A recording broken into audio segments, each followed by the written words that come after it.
Halo semuanya, selamat datang di modul 3 Praktikum Ergonomika mengenai asesmen risiko aktivitas manual material handling dengan menggunakan Nice Lifting Equation.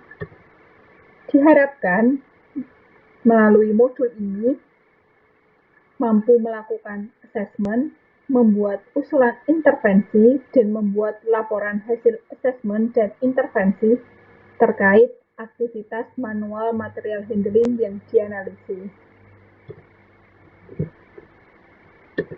Berikutnya mengenai Niles Lifting Equation merupakan salah satu metode untuk menganalisa lifting demand.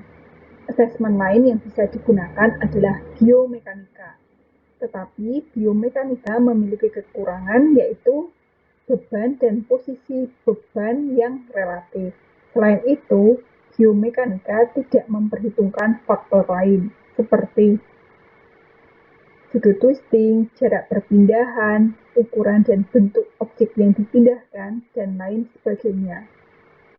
Nah, Niles Lifting Equation ini dapat digunakan untuk mengidentifikasi lifting jobs dengan risiko yang tinggi dan mengevaluasi desain alternatif untuk pekerjaan tersebut. Metode ini dikembangkan untuk membantu mencegah dan mengurangi kemungkinan cedera.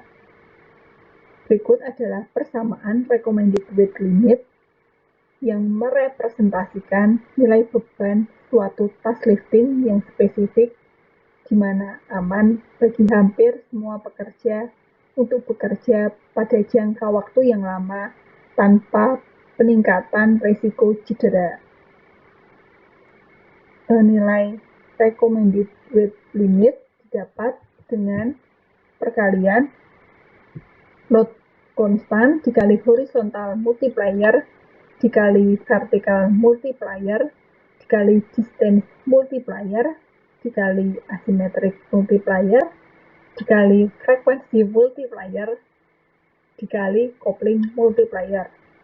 Untuk detail penjelasan setiap multiplier akan dijelaskan sebagai berikut.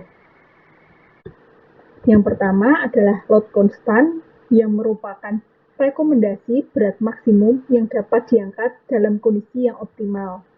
Nilainya ini konstan dan ditetapkan sebesar 23 kg. Berikutnya ada horizontal multiplier yang nilainya didapat dengan rumus 25 dibagi H. H adalah horizontal location atau jarak horizontal antara tangan yang membawa beban dengan titik tengah di antara pergelangan kaki. Jika di gambar ilustrasi dijelaskan dari titik ini yang merupakan titik tengah pergelangan kaki hingga titik ini yang merupakan titik genggaman tangan yang membawa beban. Satuan untuk horizontal location adalah sentimeter. Berikutnya ada vertical multiplier yang nilainya didapat dengan rumus 1 dikurangi 0,003 dikali absolut pengurangan V dengan 75. V adalah vertical location atau ketinggian tangan di atas lantai diukur dari lantai hingga midpoint genggaman tangan. Untuk satuan vertical location ini juga merupakan sentimeter. Untuk ilustrasinya ditunjukkan pada gambar dari titik ini hingga ini atau dari titik genggaman tangan hingga ke lantai. Keempat adalah distance multiplier dengan rumus 0,82 ditambah 4,5 per D. Dengan D adalah vertical travel distance, satuannya centimeter, yang merupakan jarak vertikal yang ditempuh tangan pada postur origin dan postur destination. Cara mencari D itu juga bisa dengan mengurangi vertical location postur origin dengan vertical location postur destination. Berikutnya adalah asymmetric multiplier. asymmetric multiplier didapat dengan cara 1 dikurangi 0,0032 dikali A. Nah, nilai A ini adalah sudut yang diukur antara inner ankle bones dengan midpoint genggaman tangan besar A ini dalam bentuk derajat. Selain itu, A juga bisa didefinisikan sebagai sudut twisting badan. Yang keenam adalah frekuensi multiplier, di mana nilainya didefinisikan dari data frekuensi pengangkatan tiap menit, durasi pekerjaan, dan tinggi vertikal pengangkatan dari lantai. Misalnya suatu pekerjaan itu durasinya 1 jam dengan frekuensi pengangkatan tiap menitnya adalah 1. Dan itu diketahui jika vertical location atau tinggi vertikal pengangkatan dari lantai itu 100 cm. Maka cara mencarinya di tabel adalah durasi kerja 1 cm dan vertical location adalah 100 cm atau lebih dari 75 cm dengan frekuensi lifting 1. Maka frekuensi multipliernya adalah 0,94. Dan yang terakhir adalah coupling multiplier, yang merupakan tingkat kemudahan untuk menggenggam dan mengangkat beban.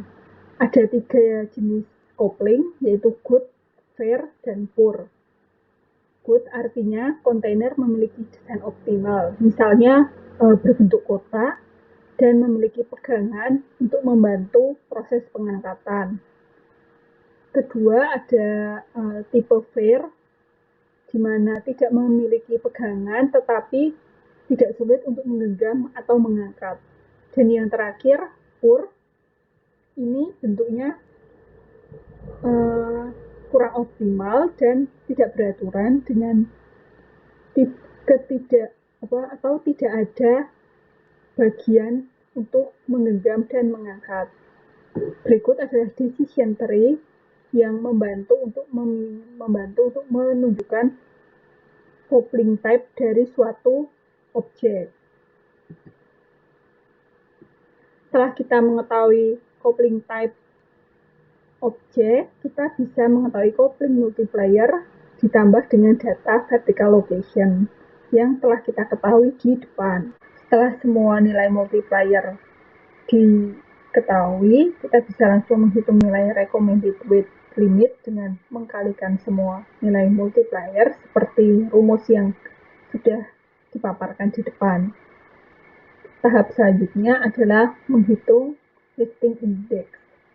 Lifting index ini rumusnya load atau massa objek, massa beban dibagi dengan recommended weight limit. Jika lifting index lebih dari 1, artinya dapat meningkatkan risiko pada pekerja. Jika lifting indexnya lebih dari 3, maka berisiko tinggi menyebabkan back pain injury. Oke, kita akan masuk ke contoh soal. Suatu aktivitas lifting diketahui jika load atau massa objeknya itu 11,79 kg dengan frekuensi lifting tiap menitnya 3 dan durasi pekerjaan 45 menit dan tipe couplingnya fair. Untuk postur origin, awalnya itu objek ada di posisi ini. Maka load konstan karena sifatnya konstanta itu tetap 23 kg. Untuk horizontal multiplier kita harus cari nilai horizontal location atau jarak antara tangan dengan titik tengah antara pergelangan kaki.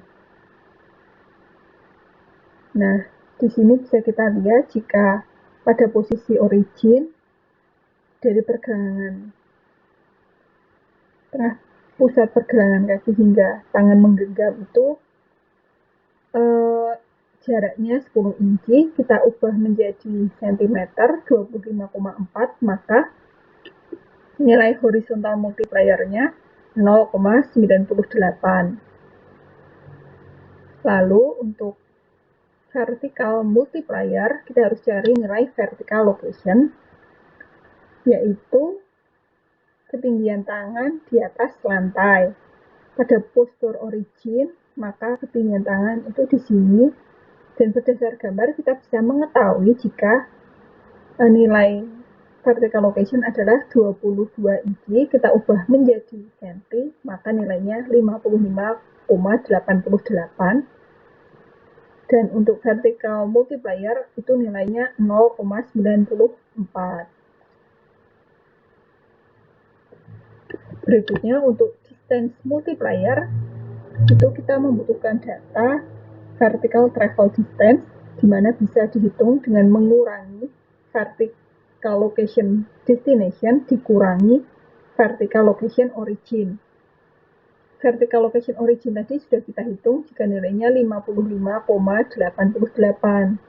Nah, untuk vertical location destination ini dihitungnya pertama diketahui jika lokasi destinasi objek itu di sini, maka genggaman tangan di sini hingga lantai itu berdasar gambar diketahui jika ketinggian genggaman tangan nantinya ketika meletakkan objek pada lokasi destinasi adalah 59 inci. Maka vertical location-nya adalah 59 inci diubah menjadi senti, yaitu 149,86. Dan setelah vertical location dari destination dan origin dikurangkan, itu kita menemukan D, dan kemudian kita bisa menghitung nilai distance multiplier, yaitu 0,87. Selanjutnya untuk asymmetric multiplier, karena tidak ada sudut yang terbentuk antara inner ankle bones dengan midpoint genggaman tangan, maka nilai asymmetric angle-nya 0, dan nilai asymmetric multiplier-nya adalah 1. Untuk frekuensi multiplier, dengan data frekuensi lifting tiap menitnya 3, durasi pekerjaan 45 menit, dan data vertical location tadi 55,8, maka kita bisa cari di tabel dan menemukan jika nilai frekuensi multiplier-nya adalah 0,88. Dan yang terakhir untuk coupling multiplier, dengan data coupling type fair dan nilai vertical location 55,8, maka bisa kita cari di tabel jika nilai coupling multiplier-nya adalah 0,95.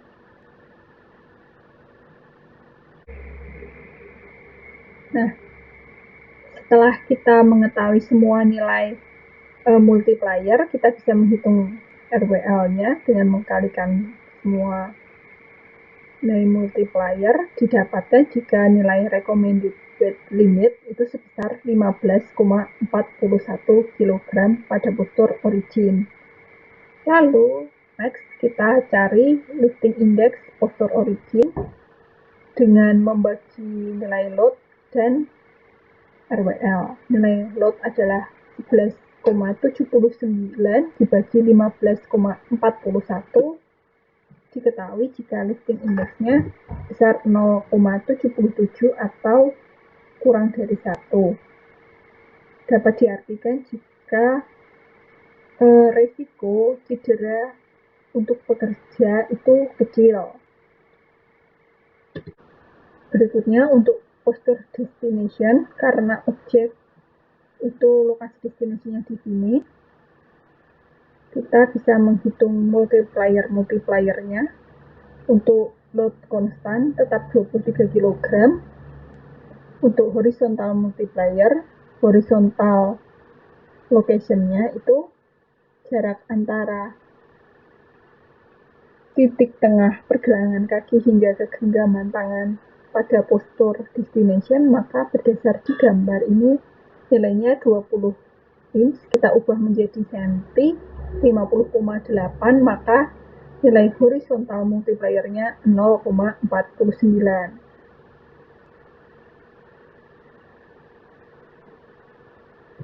Berikutnya untuk vertical multiplier, kita butuh data vertical location yang sudah kita hitung di depan tadi juga. Dari posisi ini ke lantai atau ketika meletakkan ini genggaman tangan di sini ke lantai itu 59 inci atau sebesar 149,86,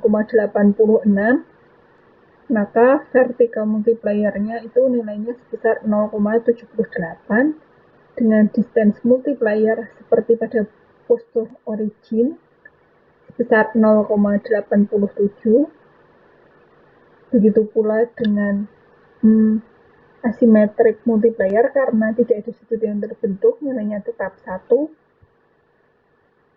Dan frekuensi multiplier karena itu dengan data frekuensi lifting 3, work duration 45, dan vertical location 149, kita bisa mencari di tabel, maka ditemukan jika frekuensi multiplier untuk postur destination itu sebesar 0,88.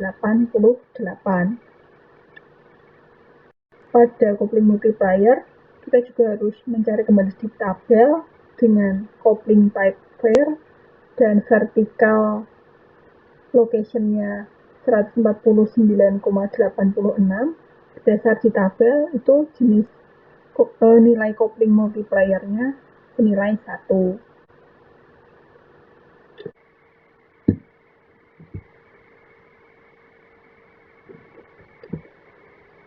Untuk postur destination, setelah kita menghitung semua multiplier, bisa kita hitung nilai recommended weight limit dengan rumus yang sudah dipaparkan di depan dan diketahui nilainya itu 6,73 kg.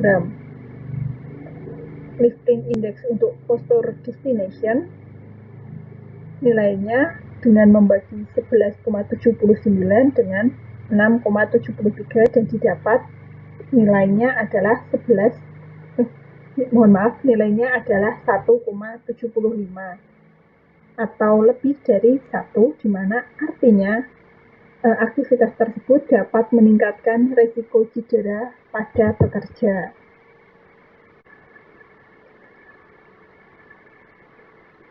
Oke, next, mengenai prosedur praktikum. Pertama, teman-teman akan menonton video aktivitas lifting yang dibagikan di Google Classroom. Nah, selanjutnya teman-teman harus mengisikan data-data yang diperlukan pada tabel 3.2 di modul. Untuk lengkapnya data apa saja yang harus diisikan bisa dilihat di modul. Data-data tersebut bisa didapat berdasar informasi yang ada di video maupun penjelasan di modul. Ketiga, harus menghitung atau menentukan multiplier untuk variabel. Setelah itu, menghitung recommended weight limit untuk postur origin dan destinasi. Dan itu juga menghitung lifting index untuk postur origin dan destinasi, kemudian menjawab pertanyaan yang ada di modul. Jika ada pertanyaan mengenai prosedur pelaksanaan praktikum, dapat ditanyakan ketika briefing. Semangat semuanya, semoga sukses.